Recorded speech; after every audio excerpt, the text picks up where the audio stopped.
She's a U.S. Army veteran. She now works as a Veterans Outreach Coordinator. She does not know who she's voting for yet. What's your question? Hello, good evening. Thank you for being here. Thank you.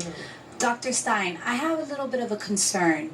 I know that you're advocating for boycotting Israel, and I just want to know, why do you single out Israel, being that they are a democratic ally to us? Why don't you do the same for other Middle Eastern states, and many of which are committing horrific crimes and abuse of people? So let me reassure you, Maria, that's exactly what we are doing. And I've been very careful to avoid that pitfall of targeting Israel.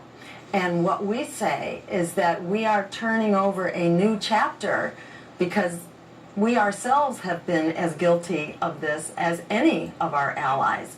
But what we would say, under a green administration, if we turn the White House into a green house, what we're saying is that our foreign policy will be based on international law and human rights. So when we say to Israel that we will not continue to give you $8 million a day when the Israeli army is occupying territory in Palestine, conducting home demolitions and assassinations and things of that sort that are recognized by the UN, we're not going to do it for the Saudis either. They don't get a pass whatsoever.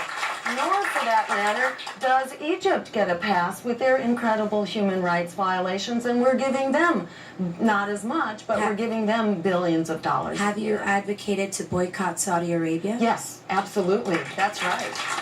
Another follow-up is that Israel is not Saudi Arabia or Egypt. It certainly occupies a special alliance with the United States, and supporters would argue faces an existential threat that others do not. So do you see Israel as being a special ally and in a unique defensive position in that part of the world?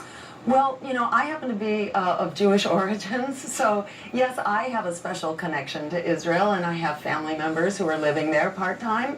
But, you know, I don't think we are doing Israel a favor by condoning a policy that makes Israel very insecure, that makes Israel the target of hostility from its neighbors. And in fact, the current, government of Israel, the Netanyahu government, has a sponsor from someone, a casino magnate living here in the U.S., who's funding and supporting a very aggressive and hostile policy. He's not even living there. I don't think that's good for someone to be influencing Israel's policy when they don't have to live with the consequences. Well, from a starting position, I understand you have family relations there, but do you believe that as a state, that Israel has a preference as an ally that Saudi Arabia and Egypt or anyone else does not? Do you believe they're a special ally, yes or no? I believe all of our allies are special allies. Israel and all of them. We are all members of the human family.